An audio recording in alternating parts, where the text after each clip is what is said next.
Sa ating mundo ngayon, napakahalaga ng bawat desisyon ng mga leader ng bansa. Ang kanilang mga hakbang ay may malalim na epekto sa ating kinabukasan at kalayaan. Kaya't ating pagtuunan ng pansin ang mga kaganapan sa pandaigdigang entablado. Kamakailan lang, nagkaroon ng matinding sagutan sina US President Donald Trump at Ukrainian President Volodymyr Zelensky, at nangyari ito live sa harap ng buong mundo. Hindi lang ito basta isang diplomatikong pagtatalo, ito isang matinding kahihiyan. Pinagsabihan ni Trump at ng kanyang Vice-Presidente, J.D. Vance si Zelensky dahil sa pagtanggi nitong makipagnegosasyon sa Rusya para wakasan ang digmaan. Mas malala pa, pinilit siyang pumirma ng kasunduan sa pagmimina bilang kabayaran sa tulong militar ng Amerika. Ipinakita nito ang masakit na katotohanan. Hindi kailanman naging tunay na kaalyado ng Amerika ang Ukraine. Ginamit lang ito bilang kasangkapan sa laban kontra Russia. Ngayon, mahigit 1 milyong Ukrainian na ang namatay sa isang digmaang hindi nila ganap na nakontrol. At para sa Pilipinas, dapat tayong magising, baka tayo na ang susunod na Ukraine. Sa gitna ng mga pangyayaring ito, makikita natin kung paano nagiging paw ng maliliit na bansa sa laban ng mga makapangyarihang bansa tulad ng US at Russia. Kailangang maging mapanuri tayo at handa sa anumang hamon na darating. Balikan natin kung paano nalugmok ang Ukraine sa trahedya. Noong 2014, isang US-backed coup ang nagpatalsik sa pro-Russian na leader ng Ukraine at pumalit ang isang gobyernong mas kampi sa kanluran. Ang layunin, hilahin ang Ukraine papunta sa NATO at pahinain ang Russia. Pero para sa Moscow, ito'y isang seryosong banta. Mula pa noong Cold War, paulit-ulit nang nagbabala ang Russia na hindi dapat palawakin ang NATO papunta sa silangang bahagi ng Europa. Ngunit hindi ito pinansin ng Amerika. Isa-isa nilang ipinasok sa NATO ang mga bansa sa silangang Europa, naglapat ng mga sandatang Amerikano sa mismong pintuan ng Russia. Ang pagsusumikap ng Ukraine na sumali sa NATO ang naging huling patak. Para sa Rusya, ito na ang hudyat ng kanilang pagkilos. Noong 2022, nagsagawa ang Moscow ng isang operasyong militar, hindi bilang isang ganap na pananakop, kundi bilang isang hakbang para pigilan ang Ukraine sa tuluyang pagsanib sa NATO.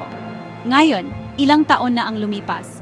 Wasak ang mga lungsod, milyon ang lumikas, at mahigit 1 milyon ang namatay. At ang Amerika, dahan-dahang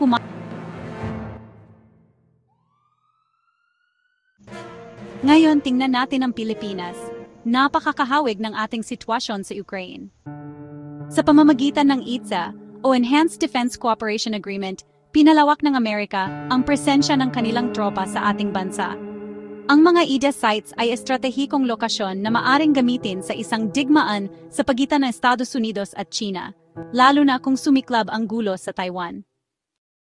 Sa halip na direktang makipag-usap sa China para resolbahin ang ating mga sigalot, sinunod ng Pilipinas ang dikta ng Amerika, naghabla tayo ng kaso sa international arbitration. Pero ang resulta, mas tumindi lang ang tensyon. Katulad ng Ukraine, mahalaga ang lokasyon ng Pilipinas sa geopolitics. Ang Amerika ay patuloy na gumagamit sa ating bansa bilang estratehikong kasangkapan sa kanilang kompetisyon laban sa China. At tulad ng ginawa nila sa Ukraine, tutulungan lang nila tayo hanggat may pakinabang sila. Aral mula sa Ukraine, huwag magpagamit sa ibang bansa. Narito ang malinaw na katotohanan. Ginamit ng kanluran ang Ukraine, at nang hindi na ito kapaki-pakinabang, iniwan nila ito sa kawalan. Ngayon, ang Pilipinas ay tila tinutulak sa parehong direksyon. Sa ngayon, hindi pa agarang mangyayari ang isang giyera sa pagitan ng Estados Unidos at China. Pero paano kung ang susunod na presidente ng Amerika ay isang war hawk? Paano kung biglang magpasya ang Washington na ang Pilipinas ay isang katanggap-tanggap na larangan ng digmaan, gaya ng Ukraine? Ang aral ay malinaw, huwag hayaang diktahan ng dayuhan ang kinabukasan ng ating bayan. Ang Pilipinas ay dapat maging malaya sa sariling patakarang panlabas, unahin ang ating pambansang interes, at umiwas sa pagiging kasangkapan ng kahit anong superpower. Kung hindi, maaring tayo ang maging susunod na Ukraine. Mga kababayan, oras na para magising tayo. Dapat nating ipaglaban ang isang patakarang panlabas na naglilingkod sa interes ng mga Pilipino. Hindi Amerikano, hindi Chino, kundi tayo mismo. I-like, i-share, At mag-subscribe sa Pinoy Padayon para sa mas malalim na talakayan tungkol sa ating bayan. Mag-iwan ng komento sa ibaba, anong opinyon mo tungkol dito? Kung hindi tayo matututo sa kasaysayan, tiyak na ulitin natin ang parehong pagkakamali.